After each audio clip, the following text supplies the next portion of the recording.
Good morning students. पिछले class में हम लोगों ने पढ़ा था ऑसिलेटरी मोशन तक, है ना। अब ऑसिलेटरी मोशन का टाइप्स पढ़ेंगे, कितने प्रकार के होते हैं। तो there are 3 types: vibratory motion, periodic motion, non periodic motion. तो वाइब्रेटरी मोशन क्या है? तो जैसे कि movement of a string of guitar, guitar का जो स्ट्रिंग होता है, जो आप उसको जो वो टूटता है जब, तो दूसरा है movement of the skin of A drum. Drum आप जानते हैं, उसका जो स्किन होता है जिसमें स्टिक बीट किया जाता है, मारा जाता है, when it is beated the motion shown by the plug prongs. यानी कि ये मोशन दिखता है कब? जब प्लग प्रोंग्स, जब उसका दांत, जो जिसको कहते हैं ट्यूनिंग फॉर्क जो होता है, ट्यूनिंग फॉर्क जिससे ऐसे आप करते स्ट्राइक उस पे करते हो, when heat against a rubber pad, जब रबर पैड के अगेंस्ट में हीट होता है तो निडल ऑफ ए, ये हुआ। दूसरा है the needle of A swing machine. Swing machine आपने देखा होगा, उसका जो निडल होता है। And the membrane of A drum, that means कहने का मतलब कि जैसे आप स्ट्रिक करते हो तो वाइब्रेट होता है ना, वाइब्रेट होता है। उसी तरह स्विंग मशीन का भी क्या होता है, देखोगे आप कंपन होगा, फिर वाइब्रेशन होगा। तो hit with a stick are the examples of vibratory motion. ये सारे एग्जांपल हैं वाइब्रेटरी मोशन के। आप मोबाइल को भी देखते हैं ना, वाइब्रेट में आप डाल देते तो वाइब्रेट करता है ना। Such type of motion in which a part of a body develop करता है fast to and fro motion. लेकिन यहाँ भी आप देखने को मिलेगा टू एंड फ्रो मोशन, है ना, बैक एंड फोर्थ, जिसको आप कह सकते हो about A mean position. About A mean position is called vibratory motion. तो इसीलिए इसको ऑसिलेटरी मोशन के कैटेगरी में रखा गया है। तो आपने समझ गया, आप समझ गए वाइब्रेटरी मोशन क्या होता है। नेक्स्ट आते हैं पीरियोडिक मोशन। पीरियड आप जैसे 1 पीरियड, 2nd पीरियड, जो आपका पीरियड चलता है, तो क्या है common between the motion of the hands of a clock and the motion of moon. Clock के हैंड में और मून के मोशन में, जो अर्थ के चारों ओर चक्कर काटता है, each of these motion is repeated. ये मोशन क्या होता है, बार बार रिपीट करता है after fixed intervals of time. एक फिक्स्ड इंटरवल्स ऑफ टाइम का जो एक फिक्स्ड इंटरवल होता है, वो फिर वो जो होता है प्रोसेस रिपीट होता है। Any motion that repeats itself, कोई भी मोशन जब अपने आप रिपीट होता है ना, एक फिक्स्ड इंटरवल के बाद, वो कहलाता है पीरियोडिक मोशन। जैसे आपको देखना, आप देखिएगा जैसे क्लॉक का जो हैंड्स है, वो क्या होता है, फिर उसी चक्र में, जैसे मान लो अभी आपको क्या कितना बज रहा होगा, आई थिंक 10 बज रहा होगा अप्रॉक्स, तो फिर तो 10 बजेगा ही, आएगा ना। और उसका मान ये जो क्लॉक जिसे मूव करता है, करते रहता है, तो फिर उसी चीज को दोहराता है, रिपीट करता है, अपने आप रिपीट करता है। तो the second, minute and hour hand of clock, second, minute and hour, 3 hands होते हैं क्लॉक में। Hour hand of clock repeat their motion after every 1 minute. प्रत्येक 1 मिनट पे वो रिपीट करता है। तो क्या एक इंटरवल तो मिला, उसको मिलता है, एक इंटरवल गैप मिलता है, उसमें वो रिपीट करता है। 1 hour and 12 hours respectively. The moon repeats its motion around the earth after about 29 days. और अर्थ जो पृथ्वी का चक्कर काटता है, उसको कंप्लीट करने में उसे 29 डेज लगता है। तो ये इसका क्या हो गया, पीरियोडिक मोशन हो गया। फिर ये एक फिक्स्ड इंटरवल के बाद फिर ये रिपीट करेगा उसी चीज को। The fixed interval of time after which the motion is repeated is called period of the motion. यही कहलाता है period of the motion. Rotation of earth around its axis. दूसरा आपको अर्थ अपने एक्सिस पे ही क्या करता है, रोटेट करता है। Revolution of earth around the sun. पृथ्वी सूर्य के चारों ओर चक्कर काटता है। The motion of a swing, झूला का जो मोशन है। The motion of the hands of a clock and the motion of a spinning top. नचता हुआ लट्टू। ये सब एग्जांपल्स हैं, ये सारे एग्जांपल्स हैं पीरियोडिक मोशन के। क्यों कि इसमें आपको क्या होता है, ये रिपीट करता है अपने आप को दोबारा उसी क्रिया को एक फिक्स्ड इंटरवल के बाद। एवरी रिपीट्स इट्स मोशन, है ना, एवरी 1 मिनट और 12 आवर। तो पृथ्वी का क्या है, 24 आवर्स, है ना। तो ये सारे पीरियोडिक मोशन के एग्जांपल हैं। आपको एक एक्टिविटी यहाँ पे दिया हुआ है ना। मेक एक पेंडुलम बनाइए by tying a tennis ball to thread, hang the pendulum free in the air, और उसको फ्रीली एयर में छोड़ दिए। Displace the ball slightly from its position, और हल्का सा उस बॉल को डिस्प्लेस कीजिए उसके पोजीशन से, of rest and release it, इसको छोड़ दीजिए। It begins to and fro motion, आप देखोगे ऐसे ऐसे होगा, टू एंड फ्रो मोशन होगा ये, है ना, to and fro motion about its position of rest using a stopwatch. Note down the time taken by the pendulum to complete one cycle of the to and fro motion. आप एक stop watch रखिए और देखिए कि एक oscillation complete करने में वो कितना टाइम लेता है। यहाँ पे है एक दिया हुआ आपको, नो योर साइंटिस्ट। गैलीलियो एक साइंटिस्ट थे, है ना, जिन्होंने long as a pendulum maintains खबर किया the same length and keep swinging, the time it takes to swing back and forth is always the same. This makes a pendulum the ideal timekeeper, एक ideal timekeeper. और इन्होंने दूरबीन का भी आविष्कार किया था। अब आते हैं नॉन पीरियोडिक मोशन क्या है।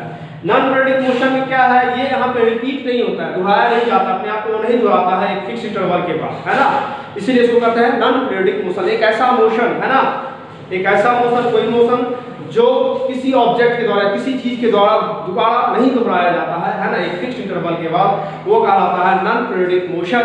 जैसे मान लीजिए कोई साइकिलिस्ट है, आप साइकिल चलाते हो और एक स्ट्रेट रोड पे आप जा रहे हो, है ना, तो ये हो गया आपको क्या हो गया, सीधे चले जा रहे हो, ऐसा तो नहीं कि फिर बैक हो गए, आप सीधे जा रहे हो। Cyclist moving on A road, straight road, movement of clouds का मूवमेंट आप देखते हो बादलों का, है ना, आसमान में, across the sky and a butterfly flying in the air, और बटरफ्लाई जो हवा में फ्लाई करता है, ये सारे नॉन पीरियोडिक मोशन के एग्जांपल हैं। क्यों? ये रिपीट नहीं होता है आफ्टर फिक्स्ड इंटरवल के बाद, है ना।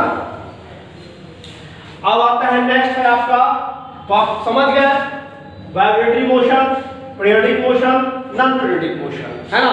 सभी का एग्जांपल्स आप याद रखोगे, डिफाइन कर याद कर लोगे। अब आते हैं रैंडम मोशन क्या है। रैंडम मोशन, रैंडम का मतलब भी होता है बहुत सारा चीज होता है, तितर बितर भी होता है एक चीज, जैसे कि रैंडम मोशन होता है, जैसे अभी ऐसे जा रहा है, फिर ऐसे हो गया, फिर ऐसे ऐसे ये हो गया, कर सकता है रैंडम। कभी इधर चला गया, माने इस पोजीशन में रहता है, कभी इधर भाग रहा, फिर इधर चला गया, ऐसे करके, तो ये होता है random motion. Over the motion of honey बीज ऑन द फ्लावर, जैसे फ्लावर पे जब मधुमक्खी मंडराता है या भंवरा, और motion of the flies on fruits, है ना, they keep on changing their position, अपना पोजीशन को चेंज करते रहता है एट एवरी, प्रत्येक इंस्टेंट ऑफ टाइम, है ना, प्रत्येक यानी कि तुरंत उसी समय में, कुछ ही क्षणों में वो अपना पोजीशन चेंज करता रहता है ना। When the motion of a body is irregular, यानी यहाँ पे आप कह सकते हैं जब किसी बॉडी का, है ना, मोशन इरेगुलर होता है, अनियमित होता है, नियमित नहीं, अनियमित। अभी मान लिया ऐसे जा रहा है, फिर ऐसे घूम गया, फिर इधर ऐसे चला गया, फिर इधर हो गया, तो ये क्या हो गया, इरेगुलर मोशन हो गया every instant of time. When the body of a body is irregular and unpredictable, unpredictable means कोई निश्चित तो नहीं है, भविष्यवाणी तो नहीं, मतलब कोई भविष्यवाणी नहीं है कि किधर जाएगा, है ना, unpredictable, it is called random motion. जैसे आपने पढ़ा था ना, गैस में मॉलिक्यूल्स का जो अरेंजमेंट होता है क्या होता है, ऐसे रहता है, रैंडमली मूव करता रहता है ना, एक जगह नहीं रहता है, बताया था। तो वही आप समझिए, एक यहाँ ऐसे ऐसे ऐसे, कभी ऐसे जाएगा, कभी ऐसे जाएगा, फिर ऐसे आएगा, फिर ऐसे जाएगा, तो ये होता है रैंडम मोशन। तो कुछ एग्जांपल्स हैं, जैसे कि flight path of insect, insect का जो फ्लाइट पाथ होता है रास्ता, देखो ना, इंसेक्ट भी ऐसा थोड़ी है कि हम चले जा रहा है एक ही दिशा में, डायरेक्शन में, कभी इधर, फिर कभी बैक, कभी इधर, ये होते रहता है। मोशन ऑफ डस्ट पार्टिकल्स, आप डस्ट पार्टिकल्स को भी देख सकते हो, तितर बितर रहता है, मूव करते रहता है इधर उधर, है ना, कोई फिक्स पाथ नहीं रहता है। The flow of water in reverse, नदी का पानी, and the movement of atoms and molecules, यहाँ तक कि इलेक्ट्रॉन माइक्रोस्कोप में देखा गया एटम्स और मॉलिक्यूल्स इन लिक्विड और गैसेज में भी रैंडमली मूव करते हैं, एक फिक्स्ड पाथ पे वो मूव नहीं करता है। अब है नेक्स्ट हम पढ़ेंगे, समझ गए आप रैंडम मोशन क्या है। अब आते हैं डिफरेंट टाइप्स ऑफ मोशन, यानी विभिन्न प्रकार की गति at the same time, at the same time, यानी different types of motion at the same time, एक ही समय में डिफरेंट टाइप्स ऑफ मोशन आपको देखने को मिलेगा किसी चीजों में, है ना। तो analyse the motion of drill machine, आप ड्रिल मशीन को देखा होगा आपने, तो आप क्या पाते हो, ड्रिल मशीन रोटेट करता है and at the same time, उसी time it goes inside the wall, यानी रोटेट करते हुए दीवार के अंदर की तरफ वो घुसता है। It undergoes more than one type of motion at the same time. तो यहाँ पे आपको दो प्रकार का मोशन देखने को मिलता है, जिसे earth motion around the sun has periodic motion. Earth जब सूरज का चक्कर काटता है वो क्या कहलाता है, periodic motion, rotational motion as well in circular motion. यानी उसमें दो प्रकार का, रोटेशनल मोशन कब, जब वो अपने ही अक्ष पे घूमता है तो एक प्रकार का मोशन हो गया, और जब वो सन का चक्कर काट रहा होता है तो वो क्या कहलाता है आपको, सर्कुलर मोशन। तो there are two types of motion, है ना, मूवमेंट ऑफ द अर्थ के मूवमेंट आपको में दो प्रकार के मोशन देखने को मिलेंगे। Motion of hands of clock और watches also shows periodic as well as circular motion. इसमें भी आपको हैंड क्लॉक में भी आपको ये देखने को मिलता है। When the wheel of A swing machine जो सिलाई का मशीन है उसमें भी आपको मिलेगा, रोटेट करता है। Needle starts moving, the wheel undergoes rotational motion, उसका जो चक्का होता है रोटेशनल मोशन में जाता है, जबकि needle undergoes periodic motion, needle ऊपर नीचे होते रहता है, ये क्या हो गया, पीरियोडिक मोशन। तो यहाँ पे यही आपको समझा रहा है कि डिफरेंट टाइप्स ऑफ मोशन, विभिन्न प्रकार के मोशन एक ही समय में कुछ घटनाओं में या कुछ चीजों में देखने को मिलता है आपको। The machine is undergoing both rotational and periodic motion at the same time. इस प्रकार के मोशन आपको मशीन में ही देखने को मिलेंगे। अब आइए नेक्स्ट हम लोग पढ़ेंगे हिस्ट्री ऑफ ट्रांसपोर्टेशन, यानी कि यातायात का इतिहास क्या था। तो ट्रांसपोर्टेशन का मतलब होता है मूवमेंट ऑफ पीपल और goods from one place to another. Early humans move करते थे only by foot and carried their goods themselves. पांव से वो यात्रा करते थे और अपने गुड्स को वो खुद ही कैरी करके एक जगह से दूसरी जगह ले जाया करते थे। जैसे जैसे, है ना, धीरे धीरे उन्होंने सीखा एनिमल्स को पालना for covering long distances and carrying goods. लंबी दूरी तय करने के लिए और सामान को उठाने के लिए उन्होंने एनिमल्स का यूज करना, जिससे सीखा उन्होंने कि कैसे यूज किया जाए। They observe that round goes logs of wood, लकड़ी का लट्ठा move easily compare to flat objects, यानी फ्लैट ऑब्जेक्ट्स जो होता है उसके कंपेयर में लकड़ी का लट्ठा जो है आसानी से मूव करता था, है ना। इसने क्या एक रास्ता तैयार किया, स्थापित किया, इन्वेंशन ऑफ व्हील। इसी से यानी लॉक्स ऑफ वुड से ही उनको आइडिया आया कि चक्का कैसे बनाया जाए, है ना। तो इन्वेंशन हुआ व्हील का, which was a revolutionary step, ये क्रांतिकारी कदम था in the history of transportation, यानी यातायात के इतिहास का ये सबसे कह सकते हैं क्रांतिकारी कदम था, चक्के का आविष्कार। It led to the development of cars क्या करता है, pulled by animals could easily carry goods of people और heavy loads over long distances. This sorted out most of the transportation issues of that time. The floating logs of wood, तो logs of wood क्या है, पानी की सतह पे तैरता है। On water gave the idea to use hollow wooden logs. मैंने यहाँ से फिर एक और आइडिया मिला कि hollow जो होता है, खोखला wooden logs होता है, खोखला अंदर से ये खोखला है ना, ये hollow है, आपने देखा होगा hollow है, ये खोखला जो होता है। Wooden logs to move across water, तो देखा कि वो नदी के या पानी के आर पार करना हो जाता है। तो लेटर बाद में they learn to build boats and ships, इसी से उनको आइडिया मिला बोट बनाने का और शिप बनाने का। तो इन्वेंशन ऑफ स्टीम इंजन, उसके बाद क्या है, स्टीम इंजन का आविष्कार हुआ। नेक्स्ट मेजर ब्रेक थ्रू था in the field of transportation में the steam engine, James Watt ने, जैसे आपको पता है, बनाया था, उन्होंने आविष्कार किया था, है ना। तो यहाँ पे क्या हुआ, the steam engine used in trains and ships में भी यूज किया गया और ट्रेन में भी, जो मदद किया people and their goods to travel much faster and in larger number. जैसे जैसे इन सब सारी चीज़ों का आविष्कार हुआ तो लोगों का क्या हुआ, जैसे ही आपका ट्रांसपोर्टेशन का जैसे इन्वेंशन हुआ तो लोगों का संपर्क बाहरी दुनिया से तेजी से होने लगा, है ना। ट्रेड बढ़ गया, लोगों का कल्चर का आदान प्रदान हुआ, बहुत सारी चीज़ों का आदान प्रदान हुआ, है ना, और बहुत नई जगहों की खोज भी हुई। The steam engine has now been replaced by advanced and more efficient, यानी इसके सब्स्टिट्यूट भी या कर सकते हैं इसको हटा करके, फिर हटाया तो तुरंत नहीं गया, लेकिन एक ज़्यादा एडवांस नए तरीके से ज़्यादा निपुण इंजन आया ड्राइवर जो डीजल से चला, पेट्रोल से, गैस से या इलेक्ट्रिसिटी से।